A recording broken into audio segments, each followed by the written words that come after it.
આકાશમાં જોવા મળશે અદ્ભુત ઘટના, કાળો થઈ જશે ચંદ્ર। જી હા, ડિસેમ્બરના છેલ્લા દિવસે ભારતમાં બ્લેક મૂન દેખાશે। 30મી ડિસેમ્બરે અમેરિકામાં અને 31 ડિસેમ્બરે યુરોપ, આફ્રિકા અને એશિયામાં જોવા મળશે। તો જાણો શું છે બ્લેક મૂન। બ્રહ્માંડમાં અનેક પ્રકારની આશ્ચર્યજનક ઘટનાઓ બનતી રહે છે ને જ્યારે આકાશમાં બ્લેક મૂન દેખાય ત્યારે સ્કાય વોચર્સ વર્ષના અંતમાં રોમાંચક ઘટનાનો અનુભવ કરશે। બ્લેક મૂન એક એવી ઘટના છે જે ખગોળશાસ્ત્રમાં સત્તાવાર રીતે માન્ય નથી, પરંતુ વર્ષોથી તેણે કલાપ્રેમીઓ, ખગોળશાસ્ત્રીઓ અને તારાઓની દુનિયા વિશે ઉત્સુક લોકોમાં લોકપ્રિયતા મેળવી છે। આમ તો ચંદ્ર તેજસ્વી અને દૂધિયો દેખાય છે, છતાં તમે ચંદ્રને ઘણા રંગોમાં જોયો હશે, ક્યારેક લાલ, ક્યારેક પીળો, ક્યારેક ગુલાબી, પરંતુ હવે તે કાળો પણ દેખાશે। યુએસ નેવલ ઓબ્ઝર્વેટરીના જણાવ્યા અનુસાર આકાશમાં બ્લેક મૂનની અનોખી ઘટના 30 ડિસેમ્બરે સાંજે 5:27 થશે।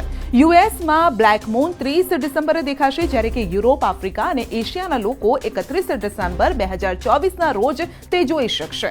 ભારતમાં પણ 31 ડિસેમ્બરે સવારે 3:57 આ બ્લેક મૂન જોવા મળશે। બ્લુ મૂન પૂર્ણિમા સાથે સંબંધ ધરાવે છે, જ્યારે કે બ્લેક મૂનનો સંબંધ અમાસ સાથે છે।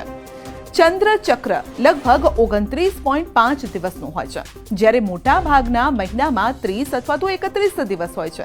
આનો અર્થ એ છે કે કેટલીક વાર નવો ચંદ્ર તે જ મહિનાની શરૂઆતમાં અને અંતમાં થઈ શકે છે, જે બ્લેક મૂન બનાવે છે। કેલેન્ડર અનુસાર જો એક સિઝનમાં 4 નવા ચંદ્ર હોય તો ત્રીજા નવા ચંદ્રને બ્લેક મૂન કહેવામાં આવે છે। વાસ્તવમાં બ્લેક મૂન ખૂબ જ ભાગ્યે જોવા મળે છે। તે દર 29 મહિનામાં માત્ર એક જ વખત આવે છે। ઋતુ પ્રમાણે દર 33 મહિનામાં એક વખત દેખાય છે।